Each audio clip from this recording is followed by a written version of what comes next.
Donc, dans le temps qui nous reste, c'est-à-dire, si j'ai bien compris, quand même, une petite demi-heure, eh bien, à vous la parole maintenant. Qui souhaite interpeller l'un des orateurs? Peut-être d'ailleurs, les trois intervenants ont-ils eux-mêmes envie de réagir les uns par rapport aux autres, par rapport à ce qu'ils ont dit? Mais avant peut-être qu'ils ne le fassent, qui souhaite intervenir dans ce débat, faire des remarques, poser des questions?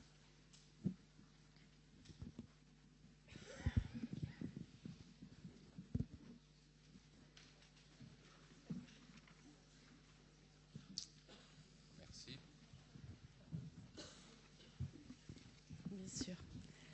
Bonjour, Christine Vidal-Gomel, Université Paris 8. Ma question est une question à la fois pour Janine Rogalski et pour Marc Durand. Dans le modèle de double régulation de l'activité de Leplat, on retrouve aussi la notion de couplage entre l'environnement et les caractéristiques du sujet.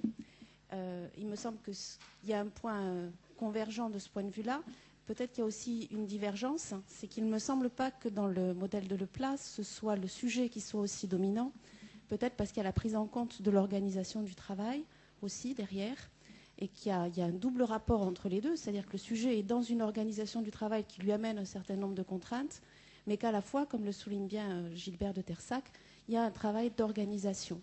Donc il y a peut-être un petit point là sur les modèles d'analyse de l'activité qui sont sous-jacents, qui pourraient être intéressants à discuter. Merci, je vais laisser la réponse. On me précise que j'étais peut-être un petit peu généreux ou ambitieux sur le temps qui nous reste, puisqu'il faudrait normalement que cette table ronde se termine à moins le quart. Donc nous avons un petit quart d'heure et non pas une petite demi-heure d'échange avec les intervenants. Donc si vous voulez bien répondre.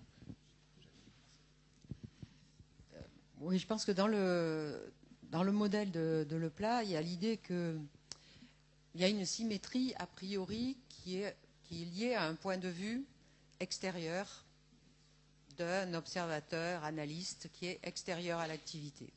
Et une des raisons pour lesquelles c'est un modèle auquel j'adhère, c'est que j'ai aussi, avant, dans une autre vie, beaucoup travaillé sur des acquisitions au niveau des enfants, et en particulier d'âge préscolaire, et sur lesquelles les questions de conscience, de langage, etc., ne se posent absolument pas dans les mêmes termes que pour un bon nombre d'adultes avec qui on travaille. Et en particulier le fait que des éléments de la situation peuvent déterminer leur activité d'une manière dont on a l'observation dans ce qu'ils font, mais dont les enfants en question n'ont pas du tout la représentation que ça produit quelque chose. Et du coup, l'idée que la situation produit des effets sur l'activité du sujet, en tant que tel, et même si pour le sujet, ce n'est a priori pas dans le champ de ce qu'il perçoit, tout simplement, c'est quelque chose qui guide d'une certaine façon, ou qui fait que je suis rentrée dans ces modèles d'activité. Alors cela dit, le sujet dans le modèle de Leplat, une de ses possibilités dans son activité, c'est de modifier les situations.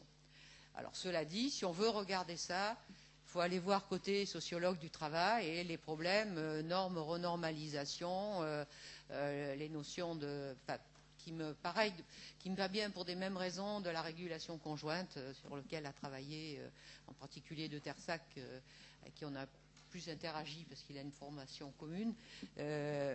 Donc on est amené à sortir de la psycho-ergo et de la didactique professionnelle si on veut regarder ces choses-là.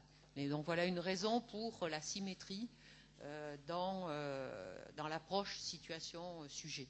Les situations étant un gros objet avec toute l'organisation du travail dedans. Merci. Oui, il y a beaucoup de modèles, je pense, qui s'appuient plutôt sur l'idée d'une symétrie et qui sont des modèles interactionnistes. Et alors, peut-être deux mots sur les raisons pour lesquelles on accorde autant d'importance à cette idée d'asymétrie. C'est l'idée que un être vivant, un organisme vivant existe dans ses interactions, ses échanges avec l'environnement. Il produit dans l'environnement et puis il absorbe une partie de l'environnement, mais il ne se perd pas, il ne se disperse pas dans l'environnement, il se produit lui-même dans ses échanges avec l'environnement.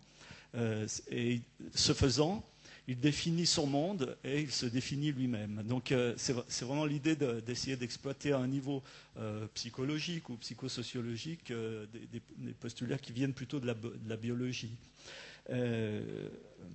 Donc l'idée, c'est que l'acteur, dans ses échanges avec l'environnement, se fabrique lui-même, en même temps qu'il fabrique le monde, son monde propre, hein, ou sa situation, avec une signification différente, je pense, par rapport à la signification que Janine vient de rappeler là. Alors, ça signifie évidemment pas qu'il n'y a pas de contraintes, qu'il n'y a pas de tâches, qu'il n'y a pas d'organisation du travail, etc. Mais c'est l'idée que nous essayons de creuser, que le travail prescrit n'est pas prescripteur, n'instruit pas l'activité, il la perturbe, dans le meilleur des cas, dans certains cas, bon, mais c'est l'acteur qui a la main en permanence. Ce n'est pas la prescription qui déclenche l'activité ou qui fait qu'il y a une activité. Il y a déjà une activité. De temps en temps, dans cette activité, il y a des contraintes, des prescriptions qui arrivent. Et avec ces contraintes, l'acteur fabrique son monde propre comme il peut. Évidemment, il y a des contraintes et des systèmes de prescription qui pèsent sur le travail extrinsèque et également des productions extrinsèques à produire. Je ne pense pas qu'il y ait... D'une certaine manière, ce sont des modèles qui sont extrêmement opposés, enfin en tout cas extrêmement étanches, mais en même temps qui essayent de rendre compte, font évidemment des mêmes phénomènes. Et ce qui me semble intéressant, c'est de voir ce que les uns et les autres peuvent apporter à la compréhension de ces situations.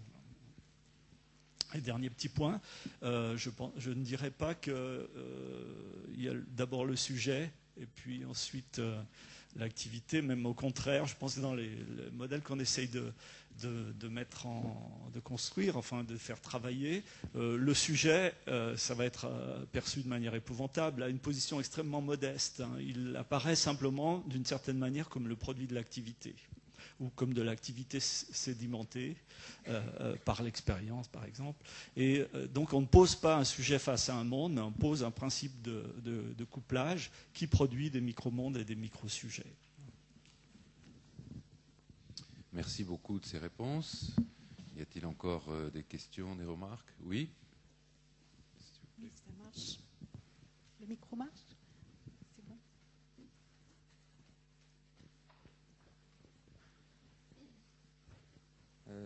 Laurent Veillard, donc Université Lyon 2. Ma question s'adresse plus particulièrement à Marie-Laure Chec sur la question des espaces transitionnels. Et ma question portait sur le lien entre les espaces de transition dont vous avez parlé, des espaces d'initiation dont vous avez parlé et qui existent de manière historique dans beaucoup d'univers professionnels, et la manière dont ces espaces d'initiation viennent ou pas en cohérence ou en confrontation, en tension avec ce que cherche à mettre en place derrière des organisations d'alternance qui justement essayent d'aller au-delà de l'initiation et de créer ces espaces transitionnels. Donc est-ce qu'il y a forcément cohérence? Est-ce qu'il y a parfois tension, difficulté, parce que justement la manière d'intégrer un novice dans ces organisations finalement vient en contradiction avec la manière dont l'école voudrait que finalement les élèves et puis les tuteurs créent des espaces transitionnels plus conformes avec ce qui se passe au niveau de l'école, quoi.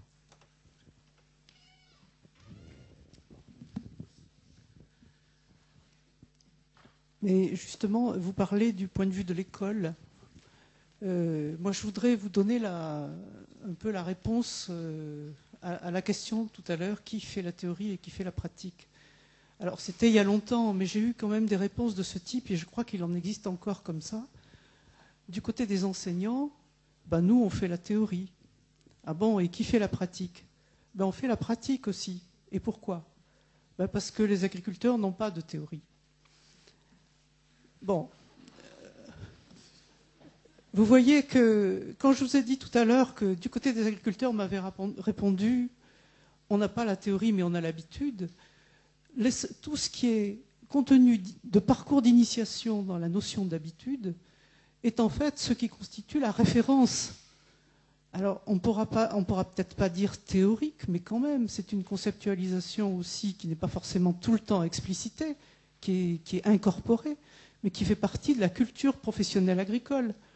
Donc, qui d'ailleurs, dans ce qu'on va faire avec les stagiaires, sera explicité, même si ça n'a pas été explicité avec les tuteurs. Mais si déjà, on part d'un point de vue selon lequel, des deux côtés, il y a des systèmes de théorie pratique ou de conceptualisation, application, enfin, pas application, mise en œuvre, hein, plutôt que ce terme-là, alors peut-être qu'il y aura possibilité de mettre en place des espaces de transition. Parce que déjà, on ne partira pas d'un stéréotype, d'un stigmate, hein, sur ceux qui font la pratique. Et peut-être qu'on essaiera de comprendre comment eux organisent justement les parcours d'initiation. Alors ça ne veut pas dire que ça ne se passe pas sans conflit, mais on ne peut pas être dans un schéma. Puis il y a des tas de conditions qui vont jouer sur la possibilité de mettre en place ces espaces de transition. Je n'ai pas le temps d'en parler, mais la façon dont se construisent les disciplines est extrêmement importante. Quand vous avez c'est Patrick Lechaud qui a étudié ça. Si d'un côté vous avez de l'électrotechnique qui a besoin de beaucoup de savoir abstrait, du côté de l'école, on utilise beaucoup, on construit ces savoirs-là avec les élèves, et après les enseignants ont tendance à utiliser l'entreprise comme lieu d'application. Or, on a affaire là à des tuteurs qui, eux, se sont formés par l'expérience, justement, par la promotion. Hein, ce sont des jeunes adultes. Donc, ils voient arriver là des jeunes scolarisés qui apparaissent un petit peu comme des scolaires, justement, et qui ne veulent pas se plier au type d'initiation par lesquels eux veulent les faire passer. C'est-à-dire, d'abord, allez vous salir les mains, puis après, on apprendra peut-être quelque chose. Et en tout cas, qui n'ont pas la même culture du tout. Et ils exercent, du coup, de leur côté, le pouvoir de l'expérience, comme dit Lechaud.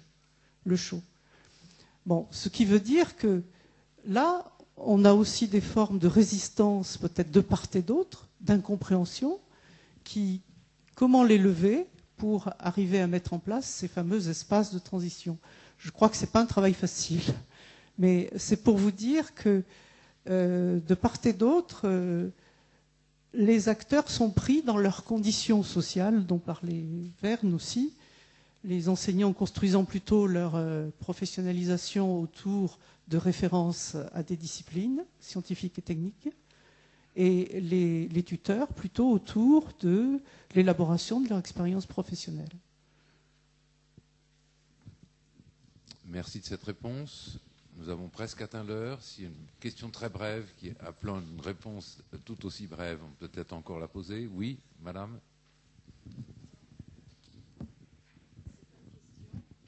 C'est plutôt une remarque que je me faisais entre ce qui avait été dit le premier jour sur la souffrance au travail et ce qui est dit aujourd'hui, où je me dis, en fait, peut-être qu'on pourrait aller chercher dans ce qui est fait sur les recherches et les pratiques en didactique professionnelle et sur les dispositifs qui sont mis en place pour les instiller dans le monde du travail et permettre cette reconstruction de l'identité professionnelle et personnelle. Enfin, je ne sais pas, je trouve un lien entre ce qui est dit aujourd'hui et ce qui a été dit il y a 2 jours.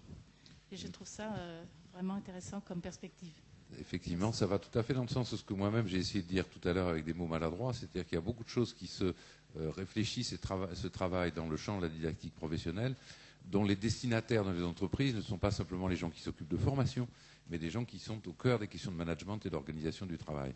Donc je sais qu'il y a ici un certain nombre d'entreprises, je trouve qu'il y a une forme d'ouverture là vers le monde de l'entreprise qui est à creuser. Les interlocuteurs que vous avez dans les entreprises ne devraient pas être seulement les gens qui sont les spécialistes de la formation professionnelle, mais entre autres ceux qui s'occupent de questions de souffrance au travail, de questions de management et d'organisation. Voilà, malheureusement, le temps est maintenant achevé, et donc nous allons laisser la place, en remerciant les intervenants, à ceux qui vont conclure ce colloque.